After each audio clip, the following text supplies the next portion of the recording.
It's beginning to look a lot like Christmas everywhere you go. Take a look at the 5 and 10. It's glistening once again with candy canes and silver lanes that glow. It's beginning to look a lot like Christmas. Toys in every store. Hey everybody, welcome to your OGFFL Championship Week video show. I'm of course your host, your commissioner, most importantly still your current champion, Mr. Robert Triano. Merry Christmas everybody, Merry Christmas Eve. It is Saturday morning now as I'm getting this video show ready for you. I know we had a game on Thursday night already, Giants, Eagles. Game sucked, but none of our champions had any of those players in the game is going. So I decided to wait until last minute before I did this video, do a little more research. But I gotta say, I couldn't have been more right having Gio versus Rich and Mark play against each other this week in the Wait, hold on. So wait, they're playing against each other. Wait, they both lost? Huh. All right. So, just got breaking news. So, yes, I couldn't have been more right with Rich and Mark and Gio playing each other, but I couldn't have been more wrong in what matchup they were playing in. They're not playing in the championship. They're playing in the third place game, and this just marks every year so far that we've had the OGFFL, the number one seed going into the playoffs has yet to win a championship, and I'm pretty sure the number one seed has yet to make the finals so far in OGFFL. But so we're going to go over. So just quick, third place game, Gio, Rich, and Mark. I got Gio this week. I just think his team is too powerful. Had his Dez and Antonio Brown had kind of been the last 2 weeks, which is the reason why you potentially not in the finals. But I think they both show up this week and help you win more money than you already won in the regular season. But we're going to go right away with your actually, you know what? I'm not even going to go into the who I think is going to win the championship yet. I'm going to start off first with a cool research I did. The top 25 players in fantasy championships right now on rosters.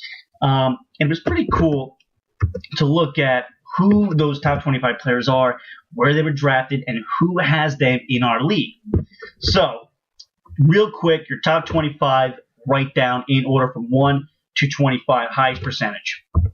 Le'Veon Bell, LaShawn McCoy, David Johnson, Matt Ryan, DeMarco Murray, Rob Kelly, Jordan Howard, Ezekiel Elliott, Devontae Adams, Spencer Ware, Matt Bryant, Tyrell Williams, Terrell Pryor, LeGarrette Blount, Kyle Rudolph, Jordy Nelson, Brandon Cooks, the Baltimore Ravens defense, Tom Brady, Devontae Freeman, Aaron Rodgers, Drew Brees, Travis Kelce, Mike Evans, and T.Y. Hilton rounding out the top 25. Now, everybody was owned, obviously, but I think what key is to look at a little in between how our league compared to the top 25. So, who the teams with the most common players in the finals. So, of course, you got your two champions, Alex and Andrew.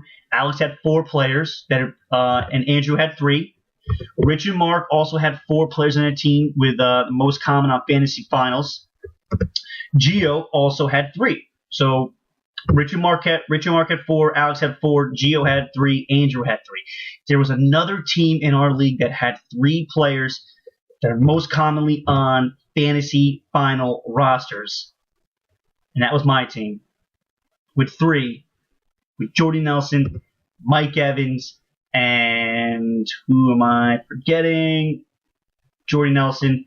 And the Baltimore Ravens defense. So, just another reason to say my team was good, but let's say I didn't win the Toilet Bowl trophy, which is all I care about. And then rounding out the rest, George, you had 2 players. Ed had 2 players. Joe, Matt, Ramiro, Miguel all had 1 player. Ramazan, sad to say, none of your players were the top 25 most common players on fantasy final rosters, which makes sense.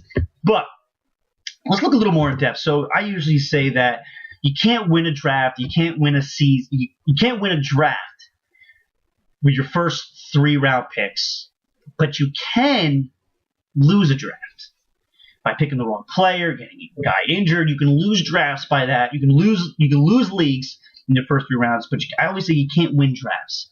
But you can win leagues by drafting correctly. And if you look at this, so we had, we're doing it now. Wow, this is kind of crazy. So 19 out of the, so 10 out of the 25 players that are top 25 most common players in fantasy finals were drafted in the first 3 rounds. 10 out of 25. That's at a, what is it? 10 divided by 25. That's a 40% clip. So 40% were drafted in the top 3 rounds, which is big. It's key.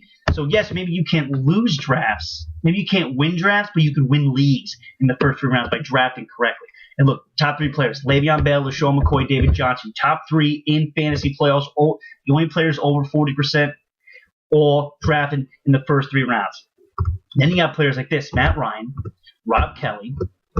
What else we got? Devontae Adams, Matt Bryant, Tyrell Williams, Terrell Pryor, Kyle Rudolph, and the Ravens defense all went undrafted in our league. It just shows you the importance of drafting early, correctly. Drafting correctly early, but also being very heavy onto the waiver wires. You got to find sneaky plays like a guy like Rob Kelly. Jordan Howard was a 12th round pick. A lot of players, a lot of leagues, he was a pickup.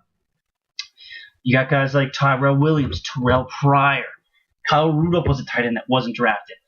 A lot of players, like I said, if you look at this, a lot of players were either top 3, top 4, top 5. A couple late rounders: Jordan Howard, Spencer Ware round 10 for us, Garrett Blount round 7. But mostly you're looking at first, second, third rounds and undrafted players. Let's look at the percentage. So you had how many players undrafted and in the top 3 rounds? Wow, this is high. 18 out of the 25. So 18 out of the 25. So 72% of the players that are top 25 in most common fantasy final rosters were either undrafted or drafted in the first 3 rounds of your draft, which is incredible. It just means you got to be correct in a draft, and you got to be picking up players. So it's pretty cool looking at that. But let's get into our championship matchups. Now we have 2 technically championships. We have Alex versus Andrew, which is great. Congratulations to both of you. Super happy one of you guys is going to win the trophy for the first time ever. And then we got Matt versus George.